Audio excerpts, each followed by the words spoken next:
Welcome to the Indie Horror Junkie podcast. Tonight, you will be joining Rotting Ricky and Asylum Amy as they play host to some of the true movers and shakers in the indie horror scene. So lock your doors, check under the bed, and get comfortable, because here we go.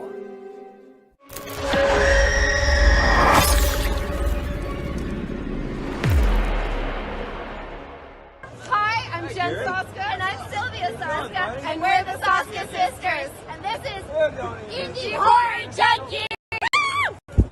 Indie Horror Junkie! Indie Horror Junkie! Indie Horror Junkie! Indie Horror Junkie! Indie Horror Junkie! Indie Horror Junkie! Indie Horror Junkie! We're a panic attack! Indie Horror Junkie! Indie Horror Junkies!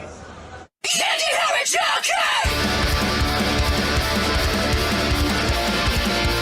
Indie Horror Junkie!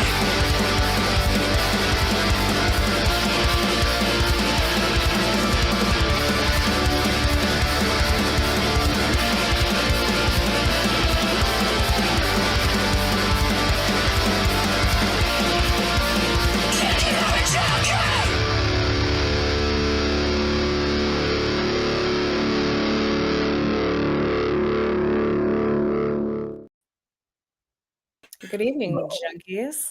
Hello. I think I finally this time got it all squared away and we got it all online at the same time. So it's perfect. Yeah, we're all good. What are you talking about? What's Ron and Rick and D in the house? Jabbering as usual. It's Wednesday night with the Junkies. We have some amazing guests that we're very excited. We'll get into that in a minute. You want to clean some house, Rick? Jump into that? Let's do it. Okay, so we have a lot coming up. We have the Indie Horror Junkie Film Festival, which is going to be at MegaCon Orlando. That is going to be on February 7th, 8th, and 9th. Our submission process for that is closed. So we are in the final stages of selecting the films that will be a part of the festival.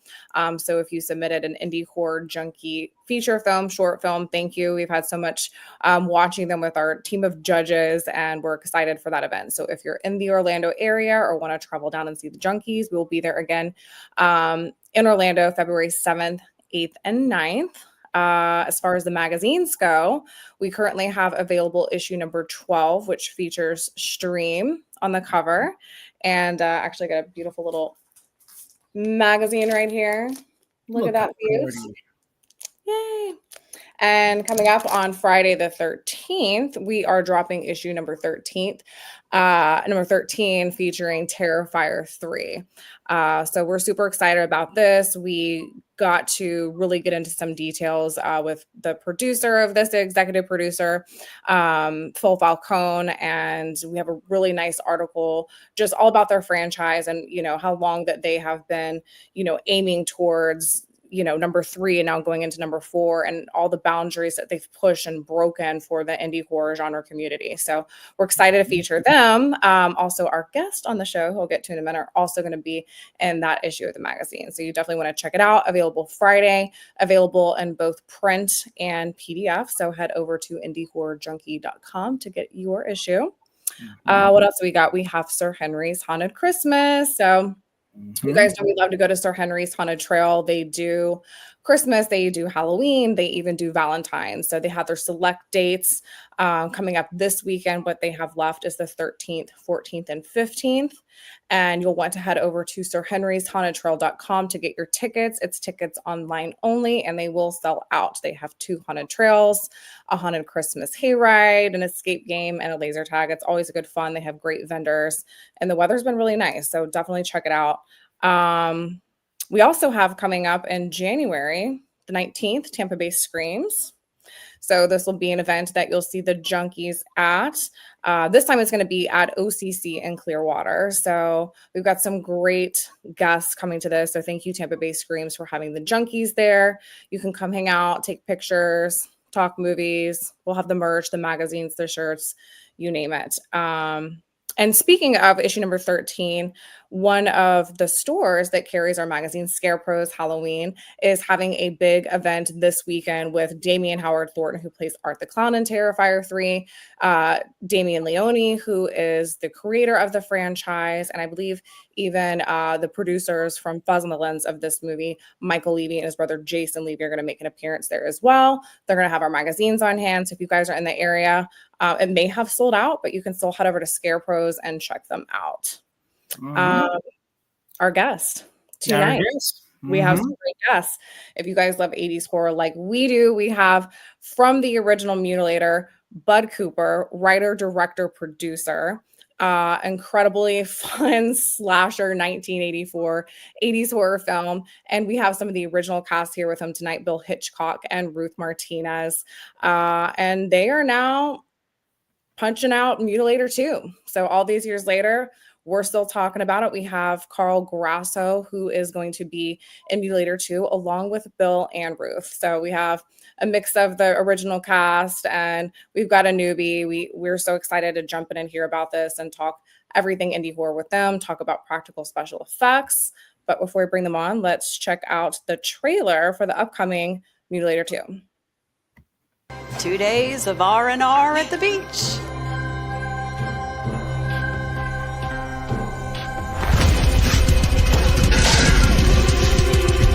Condo at the beach. It's changed since you were here before? It was just a movie, but it brings bad vibes. Yeah, we're gonna have a good time. Even if it kills us.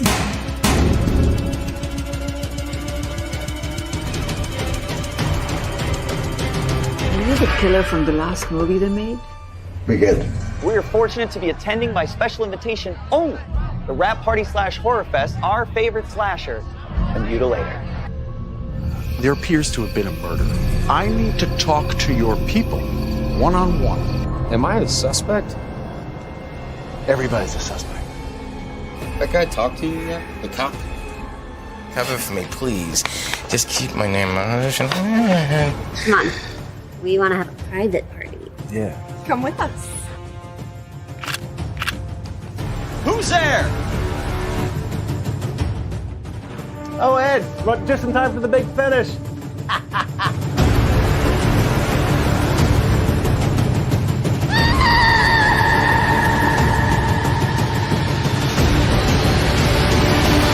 So stay tuned.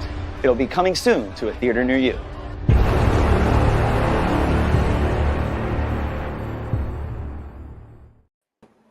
All right. Welcome, you guys. Thank you so much for coming on the show. Buddy Cooper, we have Ruthie Martinez, Bill Hitchcock, and Carl Grasso. Thank you guys so much for coming on. We've got Carl muted. Let's get him unmuted. No, sorry about You're that, gonna Carl. regret that. You're going to regret that. Leave him muted. So this is exciting, you guys. Thank you so much. Buddy, you are the mastermind behind, the original Mutilator of 1984. And now we're going to get to see Mutilator 2. It's so fun hey, Howard, to have you guys on the show. And we just want to talk everything Mutilator, indie horror. So fun to have Ruthie and Bill on here, you guys. So let's get into it. Tell us about this. Tell us about the original film, Buddy, and how this all came about. Well, I always wanted to make a movie. One Tuesday after Labor Day weekend here, living in Atlantic Beach, I was walking on the beach with a friend of mine, and we were talking about making movies. And this is when the standard plot for these movies was to get a bunch of kids somewhere isolated and let somebody pick them off one at a time. And I realized we were walking on the beach the day after Labor Day weekend, and it was desolate. The day before was elbow to elbow people, but the following day you could look a mile in either direction, and there was nobody. And it's an island, so it occurred to me that it would be a good place to have some young people get isolated and picked off one at a time. And since we were at the beach, why not use nautical implements? And the whole thing just sort of fell into place from there. And Ruthie and Bill, you guys are part of the original cast. How was that process for you? How did you end up in this film? And tell us your experience. I know, Bill, you've got a really cool story, and Ruthie, I definitely want to hear what you have to say about being a part of this as well. Ladies first. Ruthie, go ahead. Well, I was a college student at the time. I was at UNC Chapel Hill and saw this ad in the paper and put my name in for it and went to a screen test and got in. And oddly enough, I don't know if you remember this, buddy, but you sent me our screen test from when we did the original Mutilator. So it was really fun to go.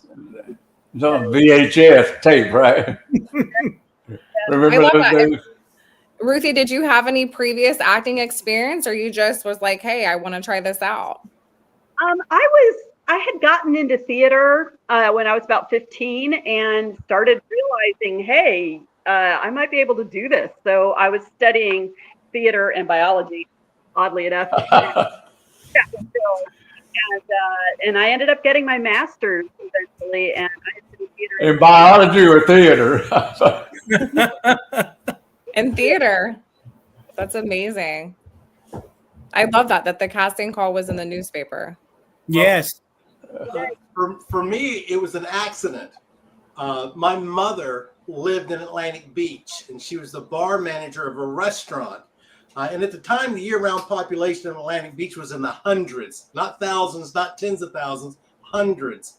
I came down to visit my mom. She says, look, show up at the bar at 4:30. No one's there. I showed up shortly after. There was somebody sitting there, and some guy. We started talking, and he said, what do you do? And at the time, I've had a little bit of acting experience, but a whole lot of on-stage experience as a magician and doing comedy as well. I started at the age of 12 doing magic. So I told him that, and he says, well, you know they're getting ready to do a movie here. I said, no. He said, yeah, Buddy Cooper, his offices are next door. And literally, Buddy's offices at the time were about 75 feet away from the restaurant that I was at. So I left my beer, left my mom, went walking over to Buddy's office to introduce myself, got an audition, did some magic tricks, got called back, and wound up getting the part. So that's how it came about for me. Oh. Wait, now let me tell you what it was like from my side.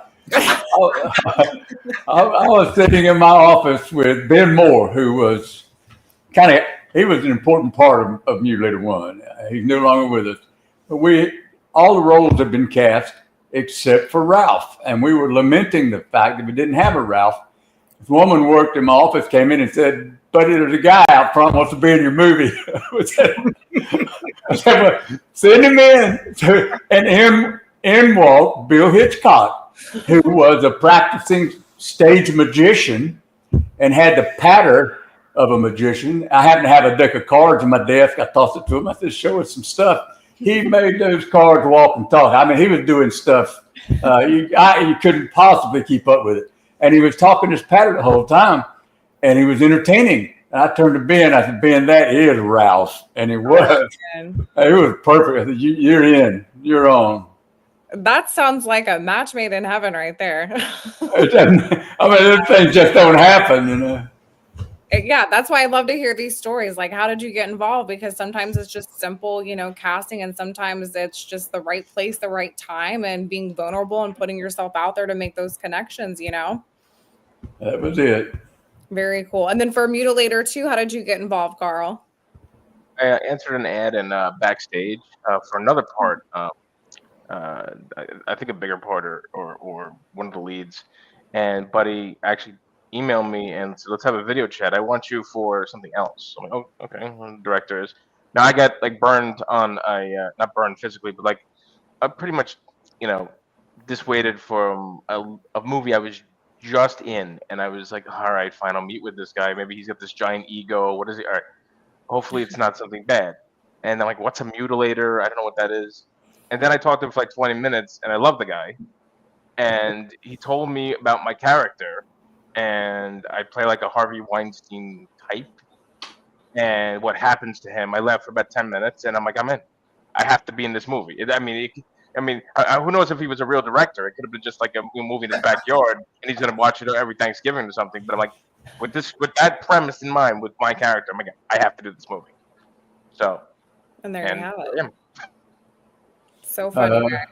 And so I want to go back to the original production of this movie in 1984. If I read this correctly, you guys had a budget of $450,000 back then? Can anybody hear me? Well, the budget was $84,000, but it didn't last very long. It goes up and up and up. Yeah. So then I loaded up my credit cards and made weekly trips to the bank and asked for more money, and they were risky. I don't know how. I don't know why they gave me all this money on unsecured notes. And by the time we got it in the can, it was $450,000. But I had to spend another $200,000 after that on interest and prints and advertising. So the whole thing cost $650, but $450 to put it in the can. Yeah. Which is amazing budget for the 80s, but you guys had so many fun elements to this film, not just the story of the isolated characters. And what I loved is all the characters were so different. Ruthie, you were so sweet and innocent, and then you have Bill playing Ralphie. She was typecast. Yeah. But it worked. That's what's so fun. All the characters were so different, and so you're getting to watch them as a group, but then watching them go off and do their things individually, and then you get to watch them all individually die. And there's so many fun kills. You guys got to do some really cool stuff. The practical special effects for this film were endless. So what was that like for you guys? This is that's a good one. That's definitely a good one. Poor Sue right there. She took a hook right to the baby maker. And that she did. That was a crazy kill.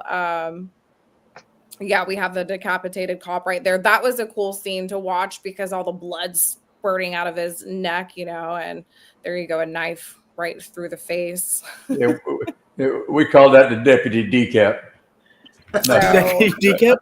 Tell us about these practical special effects. Did everything go as planned? Was everything, very by the way? You're making up kills as you're, going to the bank and getting more money to make more kills. Like, how did it all happen? What was it like for you guys? I got to throw in one story. I was on set probably the entire time, even when my character wasn't working, because I was just fascinated with what was going on. And I got one real quick story at the very end of Mutilator 1, when the killer gets, I guess I can spill the beans, it's only 40 years ago that it came out, when the killer is half on the ground and a cop comes up to the car and says, pull forward. And the cop walks over to the killer who's dead. Killer wakes up and chops off the guy's leg. Well, I'm there on set and I see that literally the bottom part of his leg comes off. And what shocked me is I'd met him earlier that day. He came walking up to me. So my brain was not functioning on how on earth did they do this. Well, Buddy, if you want to fill in the rest, because it's actually a friend of Buddy's, how that effect came into being. That actor is John Bodie. He was my best pal in law school. He was my godfather. He told me what courses to take. Steered me wrong a couple of times. But we were talking. He said, what are you doing? I said, I'm making a movie. He said, what kind of a horror movie? He said, I'll do a leg for you. Okay. Now, John's history is that he's West Point graduate, was an airborne ranger, and was in Vietnam and was wounded, got drilled, got shot through both legs. One leg wasn't too bad. The other leg, the bullet severed a vein, and he would not let himself be evacuated until his whole platoon had been evacuated first. And when they got him out to the hospital, it was too late, and he had to have his leg amputated at the knee. And so he said, I'll do a leg for you. Okay, you're on. And he did. And he came and did this. We rigged the leg to come off, and there he was with half a leg. So everybody's surprised. It absolutely tricked me out seeing it live on set because I had no idea that he had a prosthetic leg. I could see how that would absolutely freak you out. Yeah, that's an incredible story. It's, for what he went through and to be able to, kind of do something fun. It's definitely a cool story.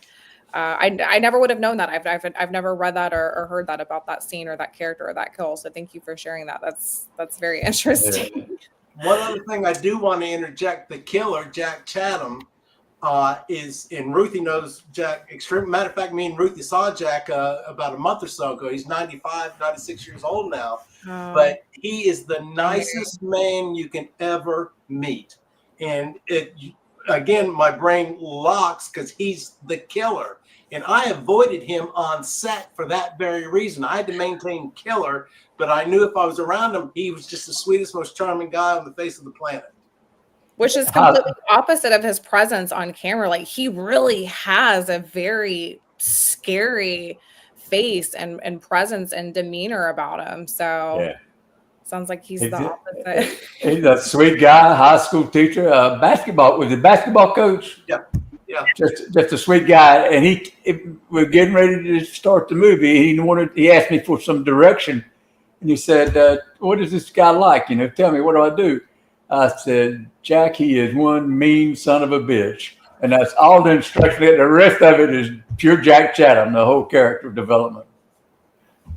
These stories are incredible, guys. I'm loving all of this behind the scenes of this film. And Bill, tell us about your pitchfork kill. What was that like? Be quiet. People like seeing me die. Buddy brought me back to, well, I won't say. The two things that I remember most about getting killed, getting the flounder gig in the throat. One, the basis of the blood was Karo syrup, and I don't know if you can tell, I'm kind of a hairy guy, and it matted on and locked the sugar on my hair in the shirt. So trying to pull it off, I'm basically just taking the hairs out of my chest. But the other thing, when the killer gets me in the throat and he lifts me up, I'm actually sitting on a camera pedestal. They took a camera off and I was sitting on a camera pedestal. Unfortunately, the centerpiece is about this big around. and we'll just say it was definitely an uplifting experience. No. And I had to smoke a cigarette afterwards. At that point, you might as well just call it a day. We were getting ready to shoot that bit, and we had the flounder gig, and Mark Shostrom was there with the special effects team, and we put the gig up to Bill's throat like that, and he said, "That's not right." What's wrong with that? What's wrong? He said, "It's too sharp." What kind of actor are you, man? Come on, too sharp. We had to file it down a little bit more. Well, the thing is shot backwards. They actually went with the actual gig to the throat. They push it in as far as they can. It was too sharp, and they pull it away. But in the film, they show it this way. So yeah, it was too sharp. One other real quick funny story. One of the things I asked for contractually, we'll say, after the movie was said and done. You had a contract? Yeah. That's why I put this up here, buddy. There it is. Is I asked for my head. I had a fake head done. And what I did, I went to, again, Buddy's old office used to be on the Atlantic Beach Causeway, which is the main thoroughfare, all quarter mile of it, of Atlantic Beach. So I walked to his office, got my head, and walked down the main thoroughfare with my head underneath my arm, with cars stopping, honking, and all, as I walked home with it, with my head under my arm. Never told anybody what I did, but you gotta have fun with it. Oh my gosh. I love that so much. I love it. And Ruthie, let's hear some of your set stories. Oh, sorry. Go ahead. Well, let's let Ruthie answer. After Ruthie. So on that similar vein, Maury Lampley had that big prosthetic that was on his stomach and his chest, and it was all bloodied up. And we would start working at about 3 or 4 in the afternoon. That's the chainsaw kill. Yeah, that was the. Yeah, it was an outboard motor. And so we would work through the night. We would have lunch at like midnight, and then have breakfast and go to bed, and so film the next day at night. So we were trying to get Maury to go out on the beach with that prosthetic. He wouldn't do it. Like walk the beach in the day for everybody to see. That's the first I heard of that. You'll hear some more, buddy. Just stay tuned. And that's another challenge of this. So I think we just talked about it last week, Rick.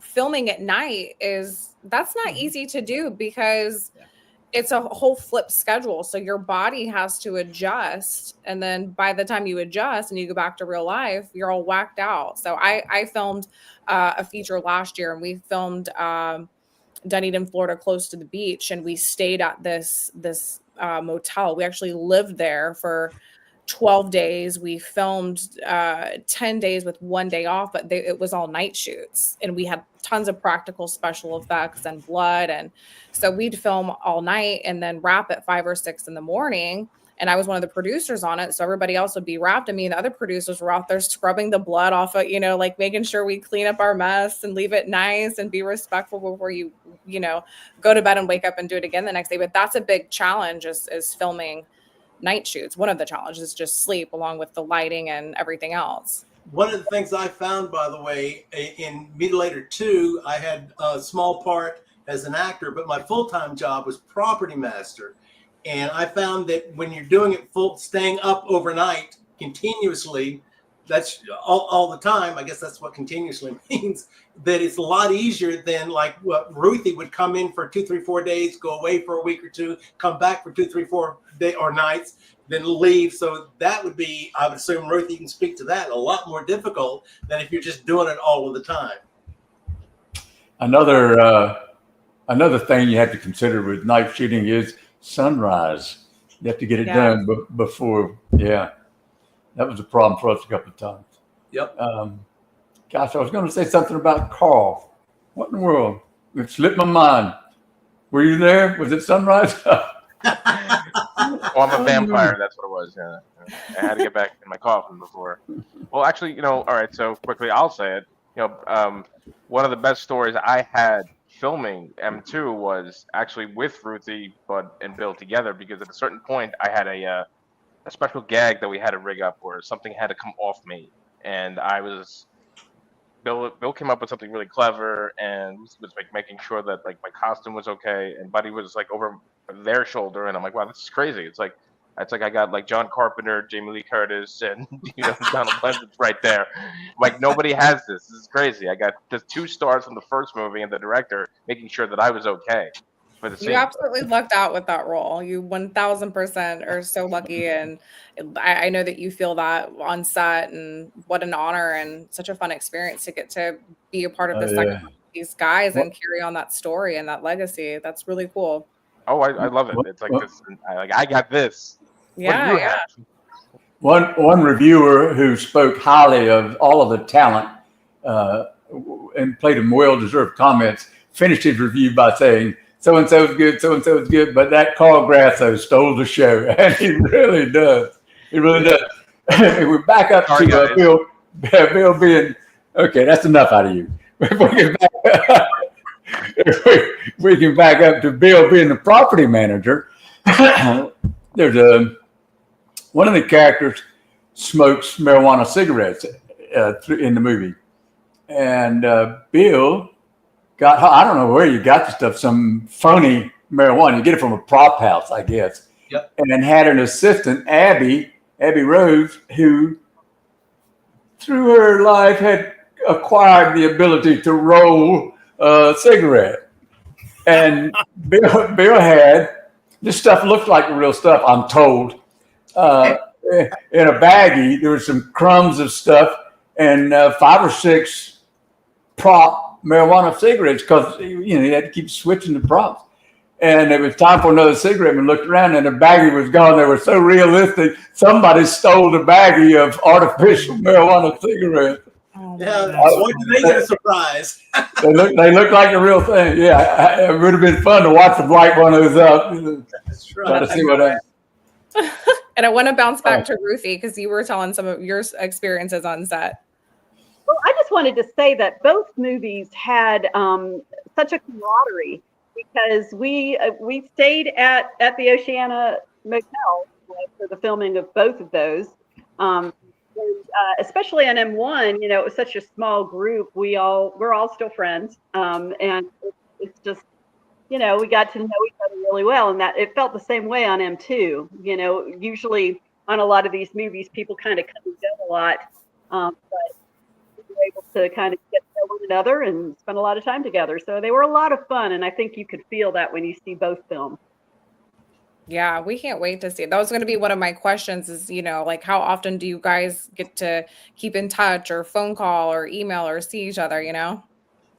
Well, from M1, the surviving cast, leading cast, we're all still in contact. We lost Connie Rogers and we lost Maury Lampley, but Matt Midler, it was Francis Range, is now Francis Sherman, of course, Ruthie and I, we've been in contact since M1. That's so cool, you guys. Yeah. Very cool. Bill lives about a mile down the road from me now.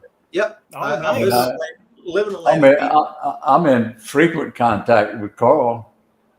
Well, Carl's been very helpful with supporting the Mutilator 2 after production. We've been to a couple of horror fests.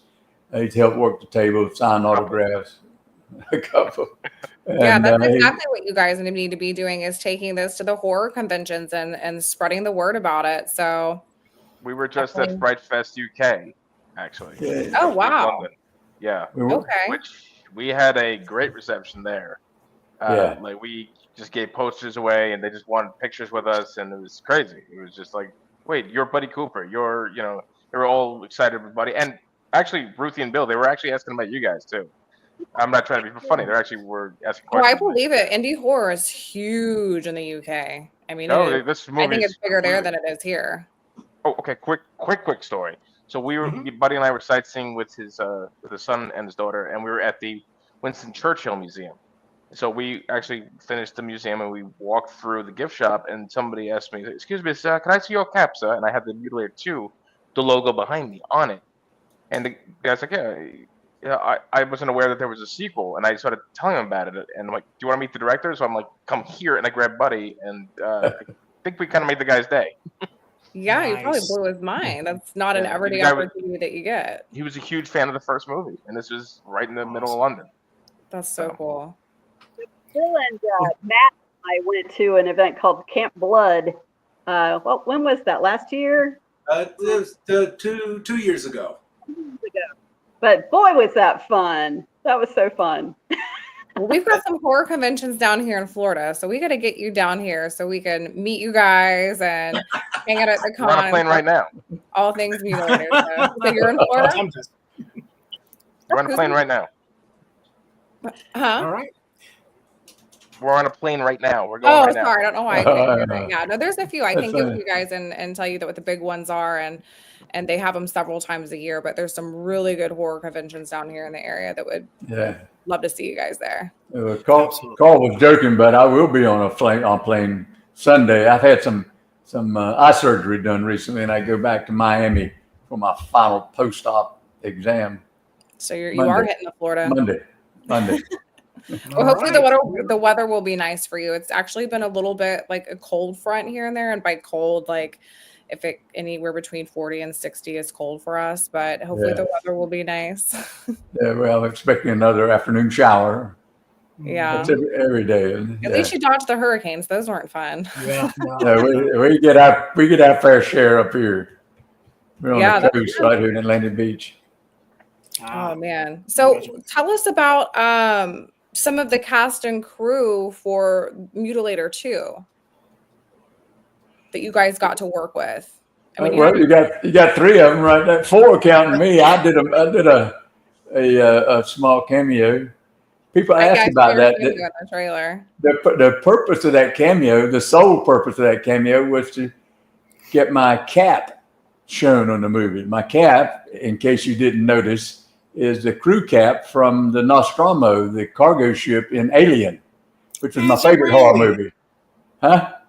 Is it really? I did not know that. USSCS Nostromo. The Nostromo, yeah. Yeah. What was the cat's name, Amy? What? What was the cat's name in the movie? Do you remember? Oh, no, I don't remember. Oh, the cat's name. No. What was it? Oh, Jonesy. My God, I can't remember now. I'm drawing a blank, but I know it. Jonesy. Jonesy, yes. Jonesy was the cat. Jonesy was the cat. Jonesy was the kid. Well, that's the cat's name anyway. This movie. But to answer your question, everybody was really good to work with. Damien Maffey was cast. He was a friend of Ann Hale, one of the producers, and he suggested Terry Kaiser, who was a friend of his. So I got in touch with Terry, and he kind of looked like Jack a little bit, and he wanted to do it, and he was great to work with. He was just everybody was just everybody. We all got along. There was no problems. Everybody was happy to be working with everybody else and having a good time and chatting. I spotted a few up and coming indie horror actors. I saw Eva Hamilton, Channing Morrow. Those are people who are really active in the indie horror scene and kind of making a name for themselves. So it was fun to see them being a part of, the original cast. I'm sure that was an incredible experience for them. So I spotted a few people. I'm like, hey, I've seen him in this and seen him in that. So Chaney and Cody have a relationship. Their characters have a relationship in the movie, and I swear you would think those two had known each other their whole lives, but no, they met on the set. Chemistry. Yeah, they really worked well together. Everybody did. I thought everybody was extremely professional, especially Carl Grasso. He sold the show. I have a scene with Cody Renee Cameron, who has been in tons of movies. She was in The Neon Demon with Keanu Reeves and maybe Elle Fanning. I think it's Elle Fanning, and she's been in El Camino, which was like the Breaking Bad movie. I think you can find that somewhere. So she's been around. She does like a Harley Davidson YouTube show, or you can check her out on Instagram. I think it's called Hey It's Cody. She's tremendous. Chaney was tremendous to work with too. In fact, the three of us, were in the prop room waiting for the setups, and I'm like leaning on like body parts. I didn't realize it. They're like, you know what, you're leaning on someone's head, and I'm like, oh, sorry, So, and Eva Hamilton's terrific. She's actually in like a rom-com, I believe, on Tubi. It escapes me, but actually, I keep in touch with all three of them. Another there thing. You go. Yeah. Cody is also a stunt woman, and you might remember a scene in Mutilator 2 where a woman gets thrown off the pier with a noose tied around her neck. That's Cody. Oh, wow. And she did an excellent job swinging through the air. I got to tell you, I was like 10 feet away from her when she jumped. And that effect in real life was shocking. So that undersells it, what it's like on film. Again, I was 10 feet away from it, and she goes over, and it was very shocking. So look forward to it in the film. So the practical special effects in the first movie, we know that we love them. They're just so much fun for that time and place. What about what you guys have going on for Mutilator 2? You guys have Joe Castro, who did the practical special effects for this film. Did you guys really go for it with these kills? Are we going to see a lot more gore and a lot more blood? I think you'll be happy. You're gonna have You're gonna have a good time. You're gonna have a good time with that part of it.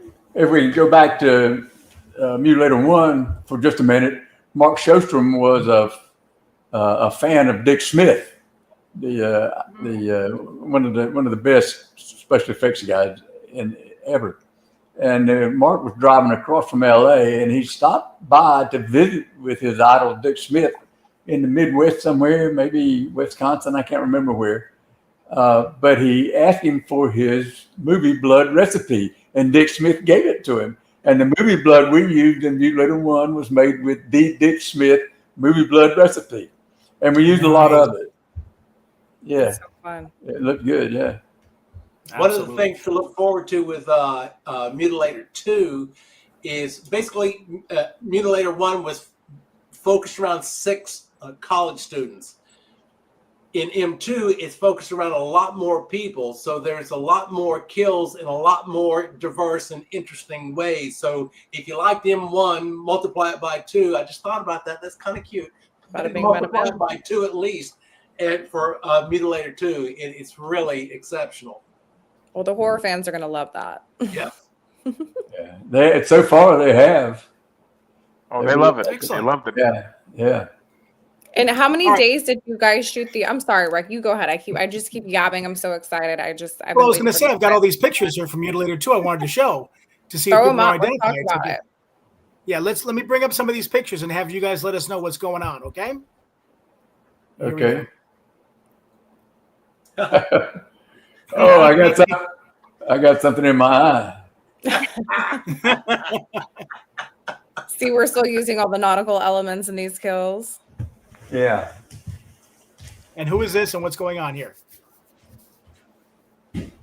That's Cody Renee Cameron. Yep. Okay. And that's the gaff. I'm the off-camera gaffer right there. Oh, wow. Okay. Very nice. Let's see what else we got here. Somebody being drugged off the beach? Let's just say yes. There's a very interesting, very unique kill that's a part of. Okay. And let me interject that this particular kill was suggested by the Twisted Twins, the Soska sisters. Yeah. And it worked very well. Yeah, you saw them at the beginning of our little Indie Horror Junkie video that we had on. We met them at MegaCon. All right, let's see what else we got here. This year. That's right. That's a nice shot. Yeah, it's a very nice shot there. That's the pier at Atlantic Beach. It's a beautiful nice. pier. Yeah. Okay, let's see. I think we got two more pictures here. This one here. That's Eva. That's Eva. On her way to die. On her way to die. No spoilers. All right. That was a cold light, I heard. And it's almost on the, That's the pier again. Another great shot. Another great shot. Yeah. I do have one question for you guys here. Let me bring these off here. I'm a huge 80s horror fan. I mean, I'm an 80s horror junkie fan for sure. So this is a unique situation for me where you had the one which was made in 1984, right in the heyday of my favorite genre. And now you've got the sequel and you've got a lot of the same participants in both. Can you give me any, I guess, recollections or something of what was different from shooting a horror movie back in the 80s as opposed to now? Maybe like a favorite thing that happened or an easier path, or because obviously it was two totally different generations.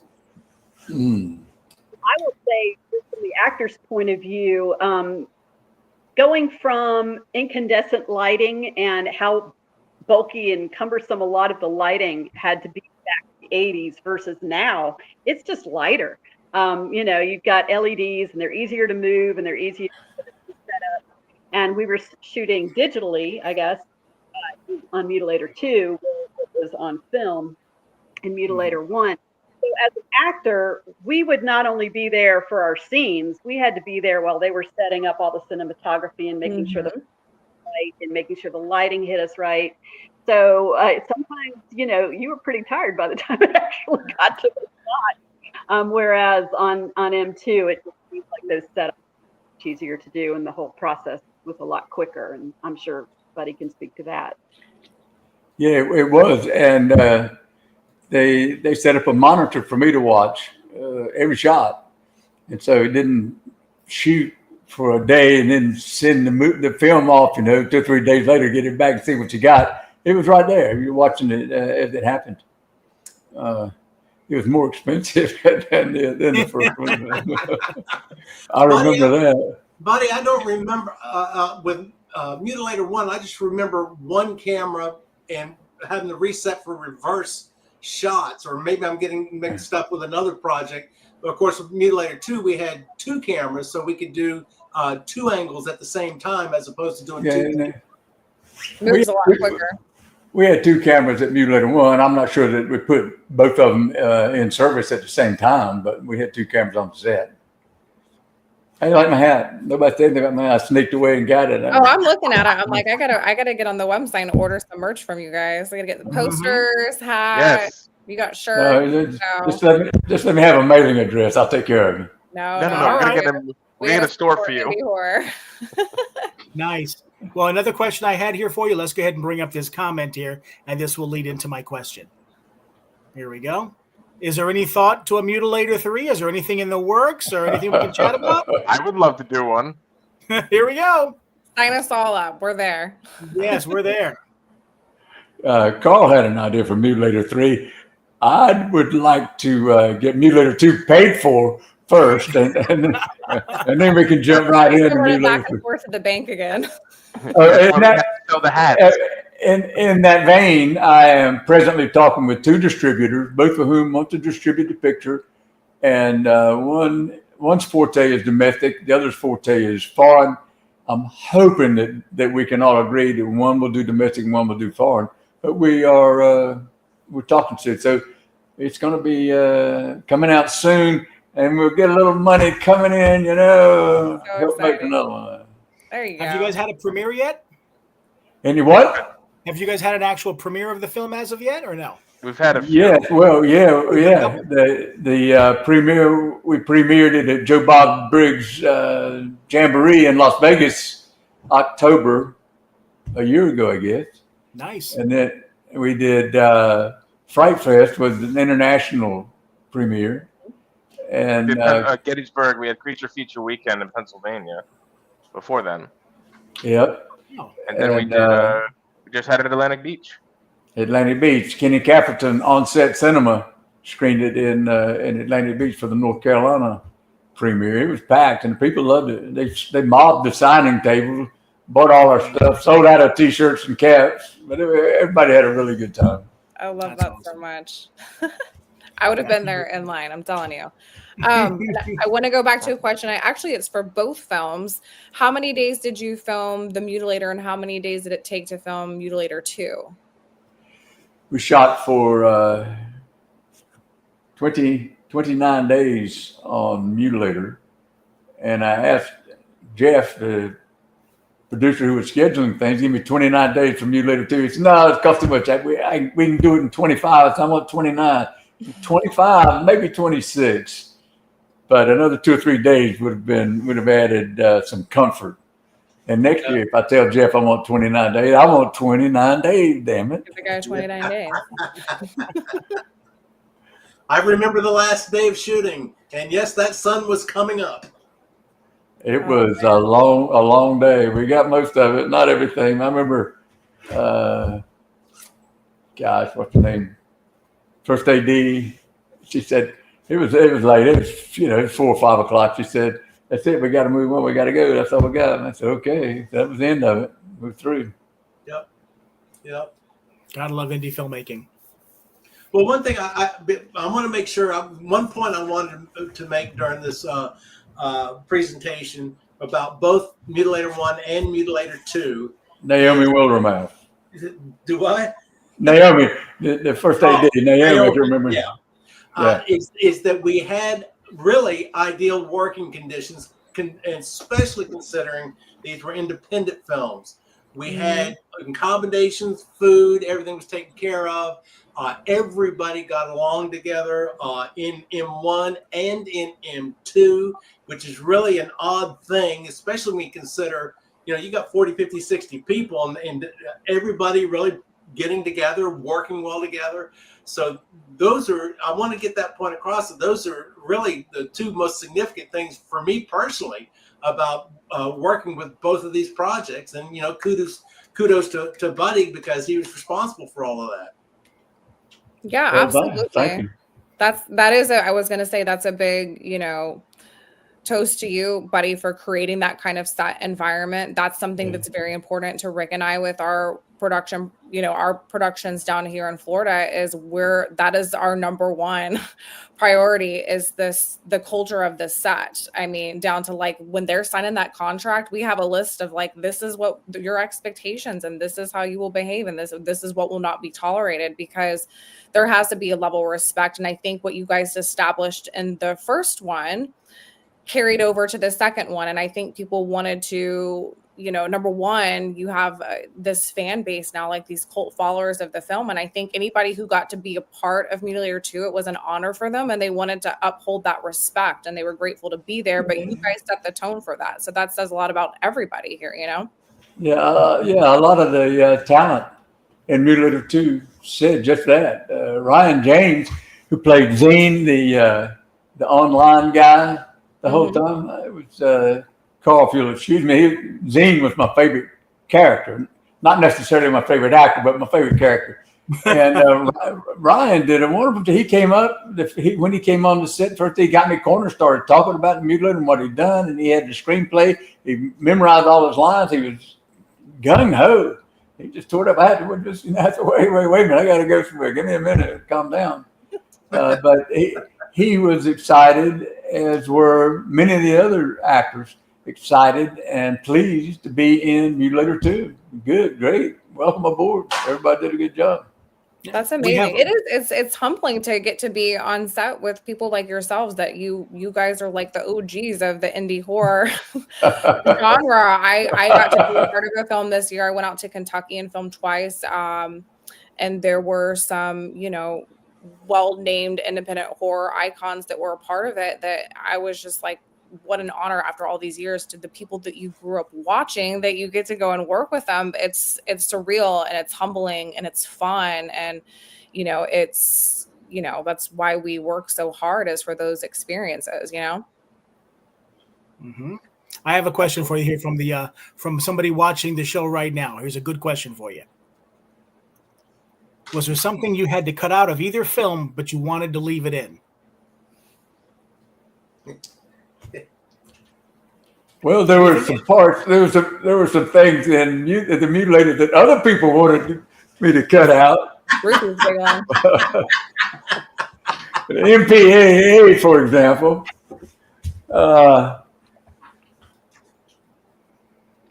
Yeah, as a matter of fact, well, we didn't exactly cut it out, but the scene where the character Linda dies in the swimming pool in the Mutilator, that was not in the script. The script called for a spear from a spear gun to shoot up through her body, pierce her, open the wings up, and pull her under with bloody water swirling around.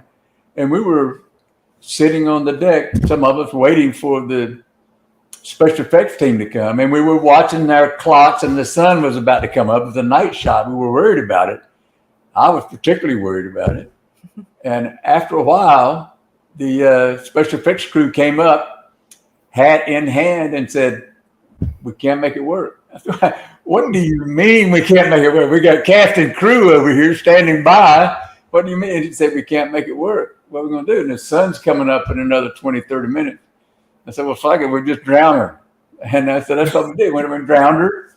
And with in slow motion and with Michael Menard's score, it really works. Turned out well. Okay, so I'm glad you brought up the score, because that is in my notes. The score of this film is like an ode to 80s horror. The piano melodies, everything about it. Rick knows this. I go on and on about film scores. I just will randomly listen to them in the car. I love them. They make the movie. But this one in particular, just the piano scores that composer did was so iconic. So Michael Menard, yeah, he's a genius. I was lucky to get him. I was advertising, and we were in post at the Film Center in New York. And he came. I went downstairs. There was a deli on the first floor. I went down to meet with him, and he pulled out a little tape recorder and gave me some earphones, put them on, said, "Here's some of my stuff." And he started playing this one bit of music he had written. And as he did, a very attractive young woman came walking into the deli and went up to the bar and ordered something, turned around and walked out. And the music that I was listening to was the perfect soundtrack for that woman coming in and walking, leaving. I said, "Myers is great," And so we started working together, and he created what he called his musical palette, different notes and tunes and sounds and things.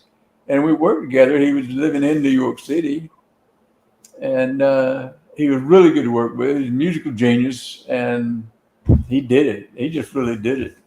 Wrote the song, wrote the theme song, that catchy little theme song. And with a friend of his, Artie Resnick, I think, who wrote the words to Under the Boardwalk, they worked together and came up with the words to the thing. And it's a catchy tune. I forgot how many thousand I ordered and sold 3 or 4 of them. I still have some later on. Well, you guys nailed it with the score. It's so fun. It makes it even more fun to watch when you have a score like that. Yeah. People have asked about the score. I don't have it separately, which I did. It existed one time. It lost some of the elements through the years. I don't know where the soundtrack is. The music. Well, we're wrapping up in about 4 minutes. Do you guys want to tell us, anything that you've got coming up that you want to promote? Any appearances? Any projects you're working on? Where we can find you on socials and let the fans connect. Want to start with you, Ruthie? Well, I'm more of a theater person now, so I just directed and choreographed a production of Cinderella Theater that is running right now. I love that. I work in the Raleigh-Durham area and to keep myself active, I'm going to be in a production of Bright Star in the spring. So look for me on a stage. Absolutely. Theater is not for the faint of heart, and it's great training for even theatrical actors. So when I have time to do it, I do it, but I love hearing that you're still involved in all those ways. So good for you. And thank you so much for coming on, Ruthie. Your character in Mutilator is so much fun. And then what about you, Bill? Where can everybody find you? What do you got coming up? Well, you can find me on YouTube right now. I have a YouTube channel where I'm doing, it's not horror film related at all, but you can find me on YouTube where I produce a couple of shows a week. After M1, I got into television, became a television producer, opened up my own television production company, and did that for 30 plus years. I'm retired, although right now I am in the midst of working for an international organization, producing a video for them and a very lovely motel. I'm also working on a production for them right now in addition. So basically you can go just my name, Bill Hitchcock, on YouTube and you can find me. There you go. And what about you, Carl? Right now you can find me on Tubi, Fawsome, Amazon, Apple TV in a film called The Blackest Darkness, which also co-stars an M2 alumni, Dave, oh my God, he's gonna kill me, Dan Grogan as well. It's a kind of I would say David Lynch type of thingy thing. Okay. Which it's Blackest I play Darkness. Blackest Darkness. You can Okay, just check it out right now. And upcoming, real quick, Silent Night, Bloody Night 3D, which is actually the third movie from a movie in the 70s that was actually produced by Lloyd Kaufman. And Lloyd Kaufman is in this one with me, along with Tina Krause, Jamie Morgan, and Gabrielle Bonney. And it should be fun. It should be coming out real soon. So you guys, you'll like that. If you like Mutilator, you like Silent Night, Bloody Night 3D. We'll keep in touch, you guys. If you have projects going on, anything that we can promote through the magazine, the podcast, the film festival, just you have our email. You know how to get a hold of us. Just reach out. Awesome. Happy to continue to promote whatever it is you're working on. I do have a movie coming up as an actor called The Plantation. Production has begun, although I'm scheduled a little later on next year, so I'll keep you informed about that. Please, I'm making note of that, but definitely let us know. And what about you, Bud? Anything coming up for you? No, sorry. Mutilator too. I'm chasing 2 screenplays by Academy Award-winning screenwriter who was a friend of mine who's dead now. They're not horror movies though, so you're probably not interested. Oh. Never say never. Never say never, right? Absolutely. We love horror. Obviously, it's our business. It's what we do. But we're actors. We're creatives. We film and act in all genres of that. So whatever you got going on, you let us know. Why don't you put us in a movie? Yeah, there you go. We all got to get together and do something. We're happy to do that. I'm gonna use my same people, man. I love y'all. I'm gonna have to talk to Carl and see if we can come up with that concept from Mutilator 3. That would be awesome. There you go. Hop on board and help you guys produce it. I don't know. Maybe the twins can come up with something. All right, guys. Well, thank you so much for joining us. It's been a blast. We could be here all day talking. I love talking stories like this, and I'm such a fan of the first one. I can't wait to see the second one. And like we said, I mean, feel free to join us. Let us know. We'll promote you any way we can. What we're going to do right now is drop you back in the green room real quick. If you can hang out for just a couple minutes, we're going to close the show real quick, and then we can come up and give you a proper goodbye, okay? Perfect. Yeah. Thank you. It's been a Thank you guys pleasure. so much. Thank you, What a guys. fun show. Just hold on here a moment. Let me go ahead and get everybody off stage. And then we will go ahead and close this show out. Look at Ruthie hanging around. There we go. Woo-hoo, the Christmas tree. I'm on cloud 9. I'm so happy to finally get these guys on the show. I love the Mutilator from 1984. You know me, I love practical special effects and those 80s films. We like to carry that tone through the productions that we do now. But these particular group of actors and Bud, just to get to talk to them and hear those stories, really means a lot. So grateful to have them on the show. Absolutely. I mean, this should easily have been a 2-hour show. Thank you, Joseph. But because once again, like I said at the beginning, I'm a huge 80s horror fan. So to have them on here and also to have, the makers of a great 80s horror film. And then here they are with a sequel in present day. It's amazing. It was a beautiful inspiring, Absolutely. All right. Well, I guess that's it for tonight's show. Thank you guys so much for joining us. Hope you all enjoyed it. It'll be available on YouTube if anybody wants to go back and double dip. And I guess at this point, we'll see you next Wednesday. Later, junkies.